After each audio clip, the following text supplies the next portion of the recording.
Breaking news చూస్తున్నాం. నేపాల్ రాజకీయాల్లో కీలక పరిణామం చోటు చేసుకుంది. దేశ మాజీ ప్రధాని కేపీ శర్మ ఓలీని పోలీసులు అరెస్టు చేశారు.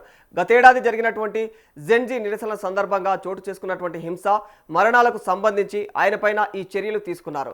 ఇక ర్యాపర్ నుంచి రాజకీయ నేతగా మారినటువంటి బలేంద్ర షా కొత్త ప్రధానిగా ప్రమాణ స్వీకారం చేసినటువంటి మరుసటి రోజే ఈ అరెస్టు జరగడం దేశవ్యాప్తంగా చర్చనీయాంశంగా మారిపోయింది. ఓలీతో పాటు మాజీ హోంమంత్రి రమేష్ లేఖక్ను కూడా అధికారులు అదుపులోకి తీసుకున్నారు.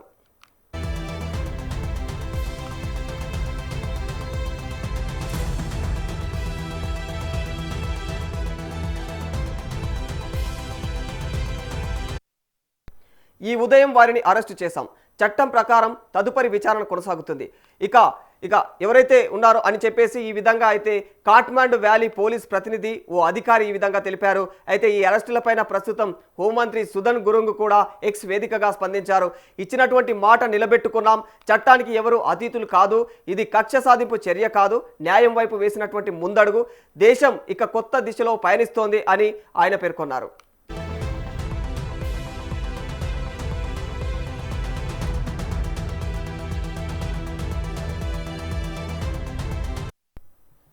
భక్తపూర్లోని వారి నివాసాల నుంచి ఈ ఇద్దరి నాయకులను అదుపులోకి తీసుకున్నారు పోలీసు అధికారులు.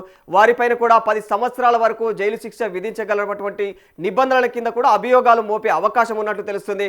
4 సార్లు ప్రధానమంత్రిగా పనిచేసినటువంటి కమ్యూనిస్టు పార్టీ ఆఫ్ నేపాల్ నాయకుడైనటువంటి ఓలీపై విచారణ జరపాలని నేపాల్లోని ఒక ఉన్నత స్థాయి కమిషన్ సిఫార్సు చేసిన తర్వాత ఆయన అరెస్టు జరిగింది.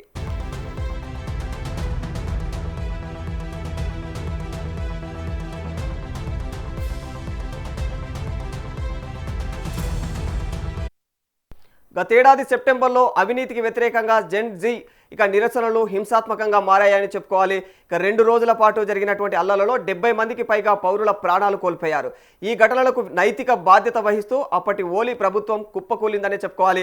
ఇటీవల జరిగినటువంటి ఎన్నికల్లో గెలిచిన బలేంద్ర షా ప్రభుత్వం ఆ హింసాత్మక ఘటనలపైన విచారణకు ఒక ఉన్నత స్థాయి కమిషన్ను ఏర్పాటు చేసింది. శుక్రవారం జరిగిన తొలి కేబినెట్ సమావేశంలోనే కమిషన్ నివేదికను అమలు చేయాలని నిర్ణయించారు.